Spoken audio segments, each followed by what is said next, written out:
Let's move then to Herbert Girardet. Herbert is co-founder and director of World Futures Commission. And Herbert, I would ask you to give us an idea of the recent book that you've published too. Well, I can do that when I start speaking. Should I do that? Good, please do.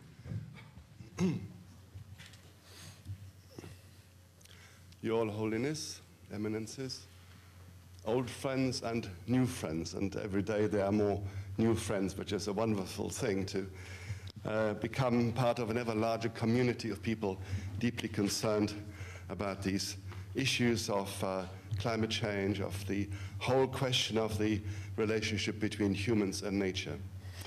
My talk this morning is called Towards a Renewable World, and it is based on a book that I've just published called A Renewable World. And you may ask why using that term renewable. There's been a lot of talk about a sustainable world. But I think the emphasis on the word renewable in my recent work is above all else because we have this profound problem of not renewing the planet we are living on. We are disposing of it, in fact. And that is really what I would like to talk about and how we can get beyond this problematic situation of this utterly unsustainable relationship between ourselves and the planet, which is our host. And of course, when you look down from space, as we've done several times in other presentations here in the last few days, you would say that there's no change that has taken place on this planet. You know, the human presence is hardly there when you look from this perspective. But when you look from this perspective, there's certainly a major evidence of human presence here in the form of these billions of dots of light across the planet. And of course, all of these dots of light represent energy use, and energy use of a wholly unsustainable kind. The extraordinary fact is that we are only 300 years into the processes that have given rise to the Industrial Revolution. And they are based on a profound fallacy. The fact that we can get away with taking fossil fuels out of the Earth's crust, burning them, having a great time in the process, building wonderful cities, transport systems, and so on, and get away with that without effects, without impacts resulting from this. And I think that is the situation that we are now having to face up to. Now, in my own work, I've dealt a lot with the question of cities and sustainable development because it struck me that these global urban development processes giving rise to this kind of city, which is São Paulo in Brazil, vast stretches of roads, tall buildings, all requiring energy use. These kind of processes arise directly out of the Industrial Revolution and the energy technologies that come from that. And certainly the question is increasingly, can that type of human habitation be maintained in a post-industrial world, in a post-fossil fuel-based world? This is another kind of image of the kind of structures, the kind of spaces that we've created, urban systems, vast expanses. This is Atlanta, Georgia, suburbanization dependent entirely on fossil fuel-based transportation systems. So where does that take us? So just a kind of few figures on the extraordinary changes that have taken place on this planet since the 19th century, since 1900 or so.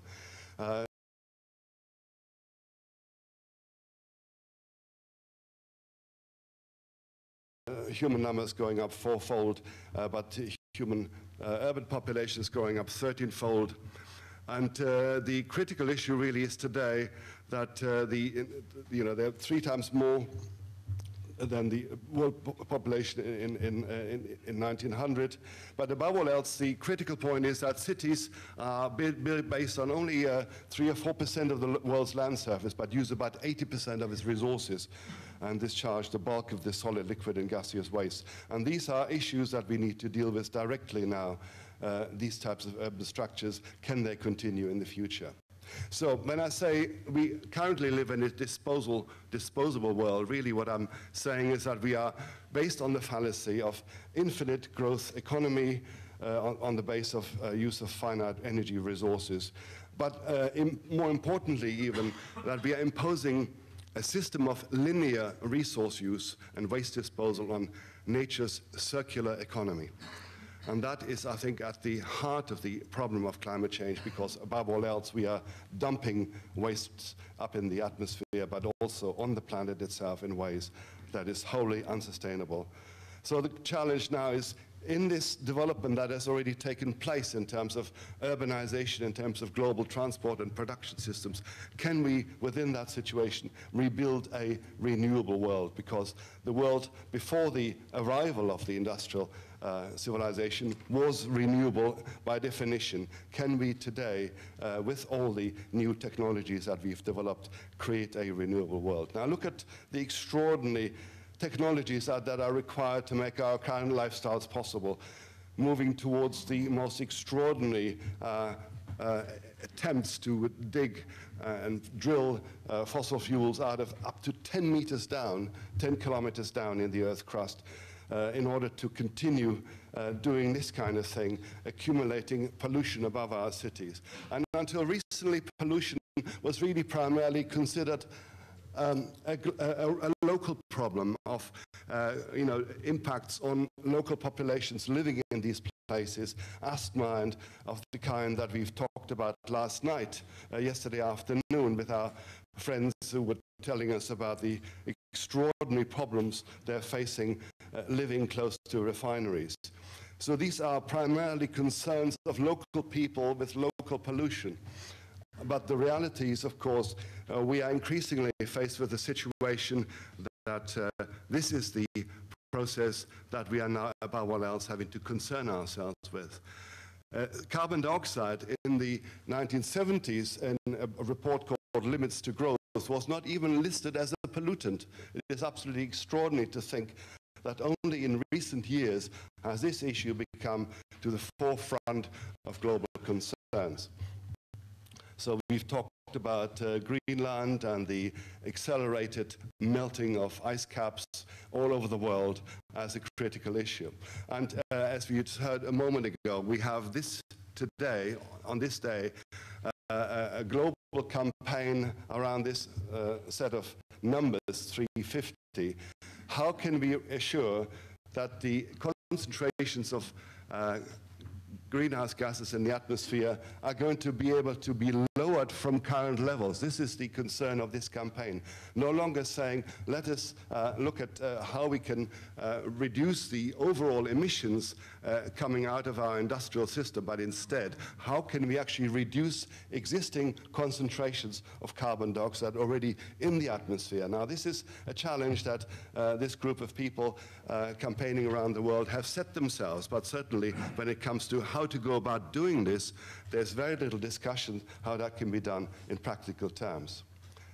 Now, there are certainly positive things underway against the background of growing energy demand, growing energy costs, increased carbon dioxide emissions, climate instability, and so on, and then decreasing fossil fuel reserves, natural resources, and time left for action. That is something that we've heard about again and again in the last few days. But on the positive note, the cost of renewable energy is coming down dramatically. And when you look at this kind of landscape that is now popping up across Europe, extraordinary scales of renewable energy development on farmland here, setting up solar farms that really have a very significant contribution to make to the renewable energy development that we need to look towards, forward to in the coming months and years and certainly decades.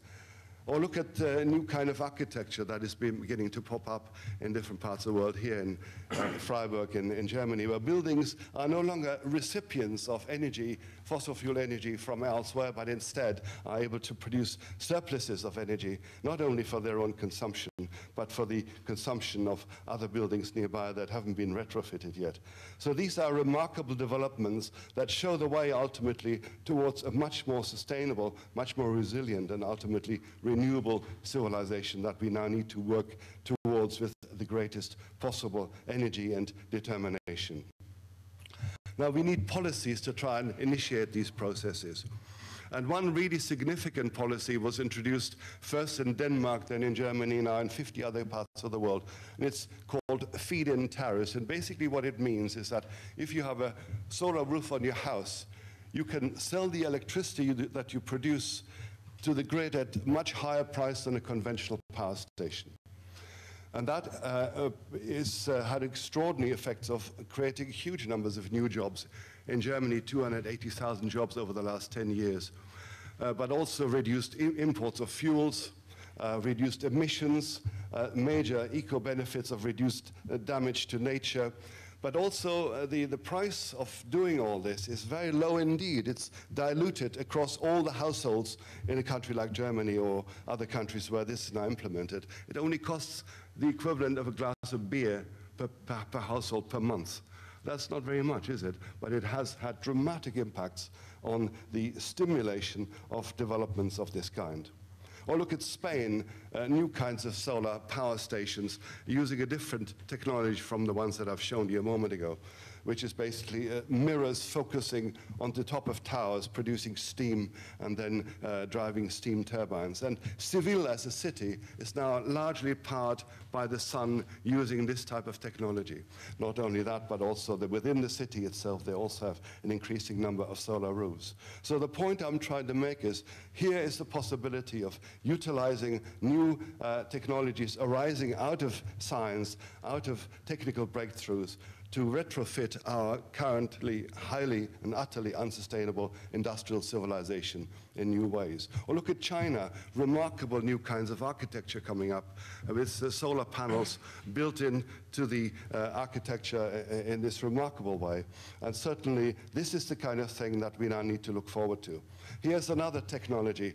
I think technology is an important issue in the debate of a sustainable future, because the highly unsustainable industrial civilization that has arisen out of the Industrial Revolution is technology-based. So certainly the question of how we can stimulate development of new technologies is of critical importance for the future. Here's a new solar technology, solar cells produced on printing presses like newspapers, with photosensitive ink being layered onto aluminium foil. And this is now regarded to be the latest opportunity to produce a largely cost-effective solar technology that's already being produced in major factories, both in America and in Germany. A company called Nano Solar. Have a look at their website. Another interesting point is there has been a major debate recently about, given the fact that we are likely to run short of fossil fuels in the not too distant future, can we get those fuels from agricultural land instead? And here on this slide, it compares the amount of energy that can be produced from crops, biodiesel at the top, bioethanol, various other types of organic materials used for producing energy, compared with, at the bottom, electricity produced on the same areas of land but from photovoltaic cells. And you will find that you can get as much 200 or 300 times more energy from a given surface area from technological systems like this rather than from farm crops. So it makes much more sense for the future to use this type of technology than to try and compete with farmland that needs to be used for food production and using huge areas of land to produce crops for powering our cars. Or look at the development of wind technology. On the right-hand side, you see the kind of small-scale wind turbine that was used maybe 20, 25 years ago, first primarily in Denmark, where feed-in tariffs introduced or had a really significant effect on scaling up, on improving technological development. Now look to the left, the 100 times larger, more productive wind technology now available across the world from a variety of companies. So these are really important breakthroughs, allowing us to look with some confidence forward to a renewably powered world in years to come. Offshore wind development. London as a city that pioneered unsustainable urban development, you could say, in the 1900s, is now moving forward towards the installation of what is called the London Array, an offshore wind farm of this kind that will allow a very significant proportion of the electricity used in London to be produced from offshore energy. Or turbines here in the St. Lawrence River, but they're also installed in coastal waters as well. We also need to look at ways in which to not just think of producing energy, but also improving and making more sophisticated the demand management for energy, and certainly the idea of smart grids where every household can become a producer of electricity, but also can adjust its energy use according to availability through various electronic systems. These are significant steps towards a renewable energy future. And look at transportation systems. At the beginning, there we saw these images of refineries and the enormous pollution associated with that affecting local people. Here's the breakthroughs that are now taking place in new type of transportation systems. This car, which is just being put on the market by a Chinese company, BYD, Build Your Destiny is the name of the company, has a new type of battery system which makes it possible to run up to 400 kilometers on one charge. And this is an absolutely crucial breakthrough, because certainly the distances that we have built into our lives are not going to go away. We will need to find ways of replacing our current cars based on fossil fuels with electric cars instead, and that certainly is one way of moving towards that. A critical issue, of course, is the question of energy demand, energy inefficiency in our buildings. Badly insulated buildings contribute an enormous amount to the use of fossil fuels across the world. And here's just one of the houses that people like Brad Pitt have initiated here in New Orleans that are wholly different in terms of their energy performance, being users of solar energy from their own rooftops. I'd just like to show you 3 diagrams about cities that I think are relevant to the discussion about the overall resource use of these urban centers that we've created for ourselves. This is the 19th century city, or up to the 19th century, when cities were basically surrounded by rings of different types of cultivation.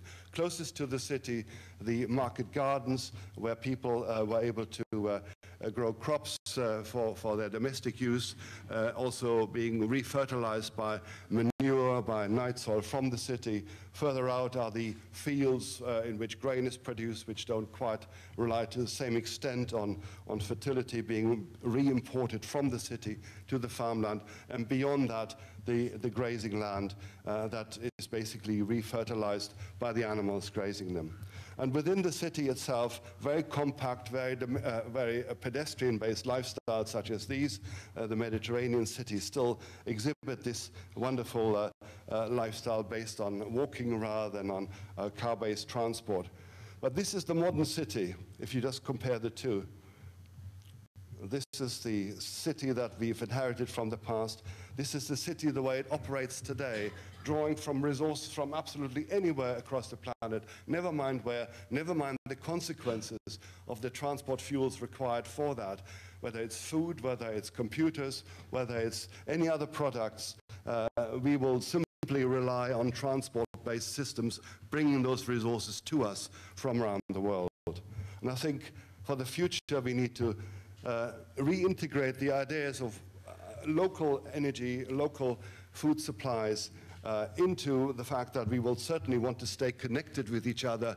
Now, having got used to the idea of being globally connected with each other as we are in a meeting like this, that will certainly continue. But meanwhile, the critical issue is how to re-embed cities and our urban systems within local landscapes, so that we don't only have greater supply of food from localities near cities, but also much more renewable energy supply from nearby.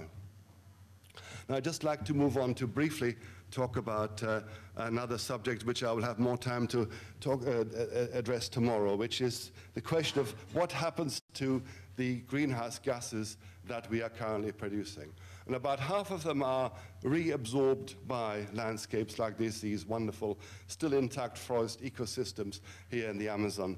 Of course, sadly, they have been converted into these types of landscapes in recent years, destruction of rainforests in order to create farmland, and then creating this kind of absolutely extraordinary type of landscape dependent entirely for food production on fossil fuel resources from somewhere else on the planet, food systems that require 10 times more energy than they actually produce in terms of the food content that comes out once you've harvested the crops, the calorific content typically being 10 times less than the energy going into the food production system. So these are utterly unsustainable farming systems.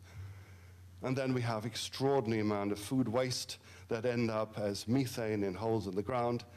So these are the kind of linear systems that we need to challenge, that we need to move beyond. And certainly the critical issue is, can we give back to nature as much as possible of the biological resources, of the biomass that comes from the city? Can we turn that back into soil? Can we put that soil back on farmland? Can we reassure that we give carbon back to nature rather than simply trying to stick it at holes in the ground as is being proposed by scientists or by companies increasingly storing carbon in by carbon capture and storage systems in old coal mines, in former gas fields and so on. We need to ultimately move not towards geosequestration, as it is called, but biosequestration, finding ways of storing the carbon that we have burned from our fossil fuels in soils, in forests, in aquatic ecosystems. But I'll have more time to talk about that tomorrow morning. Certainly, it is a critical issue of how we can bring food production systems closer to our cities and how we can enrich farmland with compost, with soil, with organic material from cities to assure not only greater productivity, but also ultimately to enhance the capacity of carbon absorption through farm-based systems. And here's one I think, quite intriguing set of slides from Australia, where I worked some years ago near Adelaide, where you had these kind of denuded landscapes that had been completely deforested as a result of firewood use and timber use in urban development. And as a result of direct and deliberate government initiatives, you have the reforestation, the regreening of landscapes, massively also increasing the surface area of landscapes, because every tree planted will have several acres of surface area with the leaf surfaces that result from the growth of trees. So these are the kind of transformations that are of critical importance for a sustainable, for a renewable world. And that's how I'd like to finish. We need to generate a really deep understanding of our place in nature as a circular, not a linear system. That means accelerating the renewable energy